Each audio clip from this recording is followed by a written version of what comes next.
नमस्ते छोट्या बालमित्रांनो. मी श्रुत आर पी करपे सर आपल्या सर्वांचं मनपूर्वक स्वागत करतो.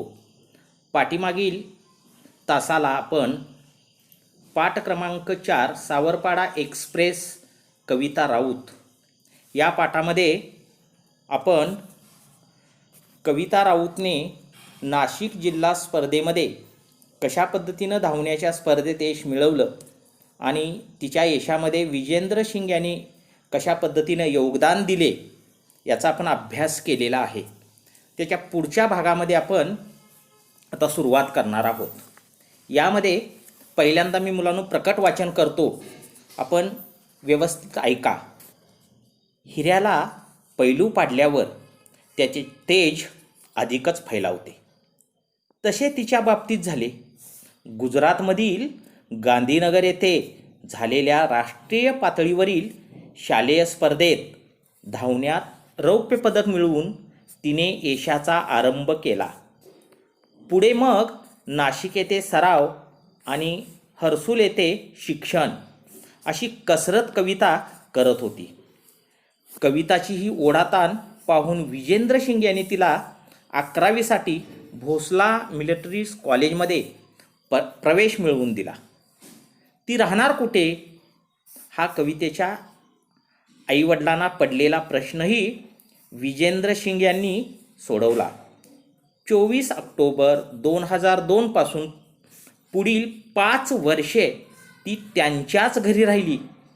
स्वतःचा एक मुलगा आणि एक मुलगी असलेल्या सिंग दाम्पत्याने आपली दुसरी मुलगी म्हणून कविताचा सांभाळ केला.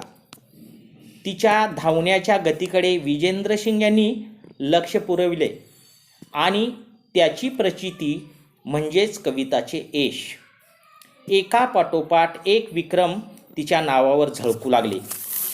कविताच्या यशामुळे हर्सूल सावरपाडा या भागास नवी ओळख मिळाली.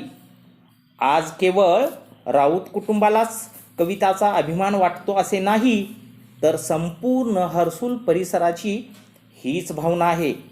नवी दिल्लीतील राष्ट्रकुल स्पर्धेत कविता जिंकल्याचे जाहीर होताच हर्सूल सावरपाडा येथे जणू काही दिवाळीच साजरी झाली होती. स्पर्धेत विजयी झाल्यानंतर कविता आपल्या गावी येणार म्हणून सकाळपासून जो तो स्वागताच्या कामात गुंतला होता. कविताचे कौतुक करण्यासाठी गावोगावचे लोक हजारोंच्या संख्येने उपस्थित झाले होते. लेकीभोवती निर्माण झालेले वलय, तिला सत्कारासाठी घेऊन जाण्यास येणाऱ्या आलिशान गाड्या, पत्रकारांचा गराडा यामुळे आपली लेक लई मोठी झाल्या याचे समाधान तिच्या आईच्या डोळ्यांमध्ये सहज वाचता येत होते. कविता बंगळूर येथे विशेष प्रशिक्षणासाठी गेली असताना रोज किमान एकदा तरी आईशी फोनवरून बोले. यावरून त्या मायलेकीचे गहिरे नाते दिसून येते. कविता सांगते, आईशी बोलल्यावर मनाला वेगळं समाधान वाटतं. दिवसभरात जे झालं ते सर्व मी आईला सांगते. माझ्या त्रासाबद्दल मात्र तिला काही सांगत नाही, कारण ते ऐकून आईला उगीच वाईट वाटत राहतं. मुलांनो, इथंपर्यंत आपण हा भाग अभ्यासणार आहोत. आता इथं पहिलाच मी वाचनामध्ये तुमच्या आलंय की हिऱ्याला पैलू पाडल्यावर त्याचे तेज अधिकच फैलावते. मुलांनो, हिरा हा नवरत्नापैकी एक आहे. तुम्ही अकबर बिरबलाच्या कथेमध्ये ऐकलं असेल की अकबराच्या दरबारामध्ये नवरत्न होती, त्यातला बिरबल हा एक होता. आता मुलांनो, नवरत्न का म्हटलेलं होतं किंवा त्याचं कारण काय तेही मी तुम्हाला सांगतो. नवरत्नांची नावं मी तुम्हाला सांगणार आहे. पहिलं रत्न आहे माणिक, दुसरं रत्न आहे मोती, तिसरं रत्न आहे प्रवाळ, चौथं आहे पाचू, पाचवा आहे पुष्कराज, 6वं रत्न आहे हिरा, 7वं रत्न आहे नीलमणी, 8वं रत्न आहे गोमेद आणि 9वा आहे वैडूर्य. अशी ही नवरत्न आहेत. आणि नवरत्नापैकी हिरा हे एक रत्न आहे मुलांनो. आणि या रत्नांची किंमत खूप महागडी असते. जसं सोन्याची किंमत असते ना, त्याहून जास्त किंमत ह्या रत्नांची असते. आणि हिऱ्याला पैलू पाडले जातात. म्हणजे जो हिरा सापडतो, तो सापडलेला हिरा जो कोणी असेल कारागीर, तो त्याला पैलू पाडण्याचं काम करतो आणि मगच त्या हिऱ्याला एक प्रकारचा तेज प्राप्त होतं. तसं हा कविता राऊत हा एक हिरा विजेंद्र शिंग यांना सापडला आणि त्याला पैलू पाडण्याचं काम म्हणजेच काय, तर तिच्यामध्ये वेगवेगळ्या तंत्र सांगून, वेगवेगळ्या गोष्टीमध्ये तिला कसं करायचं ते सांगून तिच्यामध्ये धावण्यामध्ये प्रगती करून घेण्याचं काम विजेंद्र शिंग यांनी केलं. तसे तिच्या बाबतीत झाले. गुजरातमधील गांधीनगर ही गुजरातची राजधानी आहे आणि त्या ठिकाणी राष्ट्रीय पातळीवरील शालेय स्पर्धेमध्ये धावण्यात रौप्य पदक मिळवून तिने यशाचा आरंभ केला. आता पदकामध्ये सुद्धा 3 प्रकारची पदकं असतात. हे पाठीमागं मी तुम्हाला सांगितले. प्रथम क्रमांकाचं पदक असतं ते सुवर्ण पदक, द्वितीय क्रमांकाचं पदक असतं ते रौप्य पदक आणि तृतीय क्रमांकाचं जे पदक असतं ते कांस्य पदक. मग गांधीनगर या ठिकाणी ज्या काही राष्ट्रीय पातळीवरील शालेय स्पर्धा संपन्न झाल्या त्यामध्ये कवितानं रौप्य पदक मिळवलं आणि तिथून तिच्या यशाला सुरुवात झाली, आरंभ झाला. पुढे तिनं नाशिकमध्ये सराव चालूच ठेवला आणि हर्सूल येथे ती शिक्षण घेऊ लागली. आणि मुलांनो, नाशिक आणि हर्सूल हे जवळजवळ एक 20-22 किलोमीटरचं अंतर आहे. सराव करायला ती नाशिकमध्ये यायची, शिक्षण घ्यायला मात्र हर्सूलमध्ये असायची. त्यामुळं कविताला ही थोडी कसरत करावी लागायला लागली, कष्ट घ्यावं लागायला लागलं. कविताची त्यामुळं ओढाताण व्हायला लागली. म्हणजे तिकडे सराव करायचा नाशिकमध्ये आणि हर्सूलला पुन्हा शिक्षणासाठी जायचं. या गोष्टीमुळे तिला थोडंसं जादा कष्ट पडायला लागलं. तिची ओढाताण होऊ लागली ये जा करण्यामध्ये. आणि हे पाहून विजेंद्र शिंग यांनी तिला 11वीसाठी भोसला मिलिटरी कॉलेजमध्ये प्रवेश मिळवून दिला. नाशिकची जी भोसला मिलिटरी कॉलेज आहे त्या कॉलेजमध्ये तिला प्रवेश मिळवून दिला. पण प्रवेश मिळवून दिल्यानंतर कविता राहणार कुठे हा एक प्रश्न मोठा होता. पण हा कविताच्या आईवडिलांना पडलेला प्रश्न होता. तिला भोसला मिलिटरी कॉलेजमध्ये प्रवेश मिळाला 11वीसाठी, पण ती राहणार कुठे नाशिकमध्ये, हा कविताच्या आईवडिलाला पडलेला प्रश्नसुद्धा मुलांनो विजेंद्र शिंग यांनीच सोडवला बरं का. विजेंद्र शिंग म्हणजे कविताचे प्रशिक्षक. आणि 24 ऑक्टोबर 2002 पासून पुढील 5 वर्ष ती विजेंद्र शिंग यांच्या घरी राहिली. बघा, स्वतःचा एक मुलगा आणि एक मुलगी असलेल्या शिंग दाम्पत्याने, दाम्पत्य म्हणजे पती पत्नी, दाम्पत्याचा अर्थ पती पत्नी, त्या विजेंद्र शिंग यांना एक मुलगा आणि एक मुलगी अशी 2 अपत्य होती, 2 मुलं होती. पण ह्या दाम्पत्याने म्हणजे विजेंद्र शिंग आणि त्यांच्या पत्नीनं आपली दुसरी मुलगी म्हणून कविताचा सांभाळ केला. कविता ही आमची दुसरी मुलगी आहे असं समजून त्यांनी तिचा सांभाळ केला आणि तिच्या धावण्याच्या गतीकडे विजेंद्र शिंग यांनी लक्ष पुरवले. त्याची प्रचिती म्हणजेच कविताचे यश. आता या ठिकाणी आपल्या लक्षात आलं असेल, विजेंद्र शिंग यांनी कविताच्या धावण्याकडे विशेष लक्ष पुरवल्यामुळेच त्या ठिकाणी कविताला यश प्राप्त झालं आणि एका पाठोपाठ एक विक्रम तिच्या नावावर झळकू लागले. कविताच्या यशामुळे हर्सूल, सावरपाडा या भागास नवी ओळख मिळाली. मित्रांनो, तुम्हाला माहीत असेल की गावाचं नाव गावातील नागरिक मोठं करत असतात. तुम्ही सुद्धा अशा वेगवेगळ्या स्पर्धांमध्ये, वेगवेगळ्या क्षेत्रांमध्ये जर पराक्रम केला तर निश्चितपणानं कवितानं जसं हर्सूल आणि सावरपाडा या तिच्या भागाची एक ओळख करून दिली. मित्रांनो, आपल्याला सर्वांना सुपरिचित असणारी चितळे डेअरी, या चितळे डेअरीमुळं भिलवडीचं नाव संपूर्ण जगामध्ये ओळखलं जातं. भिलवडीला एक नवी ओळख मिळवून देण्याचं काम चितळे उद्योग समूहानं केलेले आहे. म्हणजे माणसामुळं त्या गावाचं, त्या भागाचं नाव जागतिक स्तरावर जाऊ शकतं, हे एक आपल्या जवळचं उदाहरण आहे.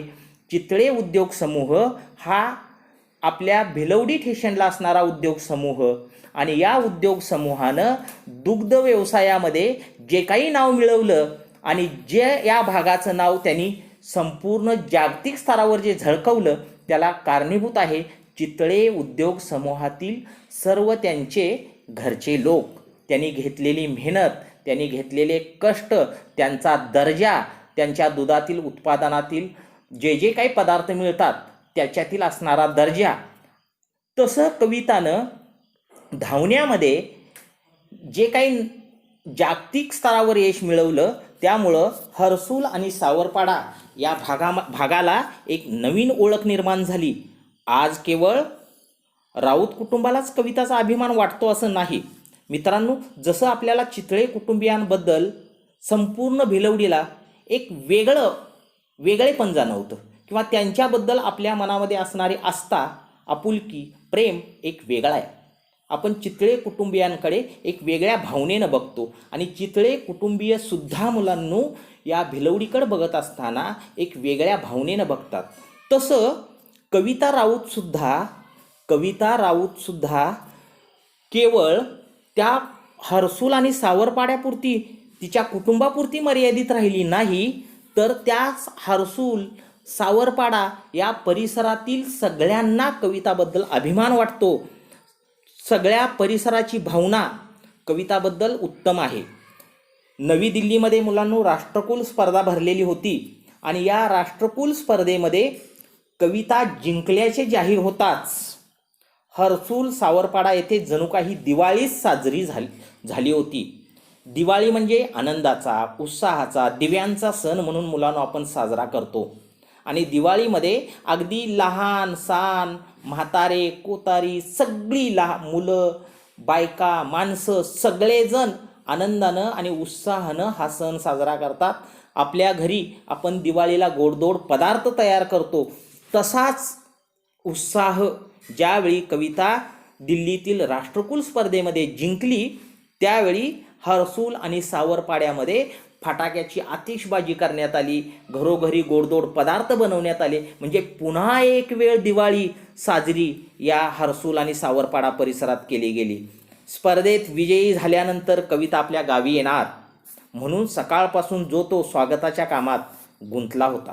मुलांनो, जर एखाद्या गावातील एखाद्या मुलानं, एखाद्या मुलीनं विशेष असं यश संपादन केलं, तर त्या मुलाचं, त्या मुलीचं स्वागत, जंगी स्वागत ते गावकरी सगळे करत असतात. केवळ त्यांचं कुटुंबापुरतं ते यश मर्यादित राहत नाही, ते सगळ्या गावाचं यश होतं, ते सगळ्या परिसराचं यश होतं.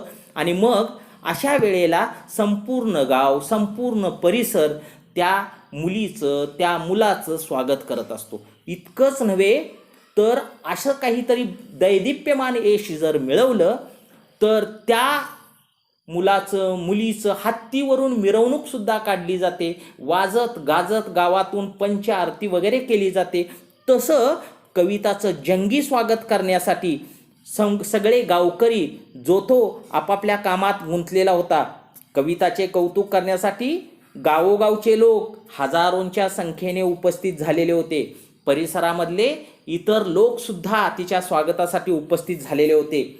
आणि आपल्या लेकीभोवती निर्माण झालेलं वलय म्हणजे वर्तुळ याचा अर्थ इथं वर्तुळ न घेता एक आता ती सेलिब्रिटी तयार झालेली आहे.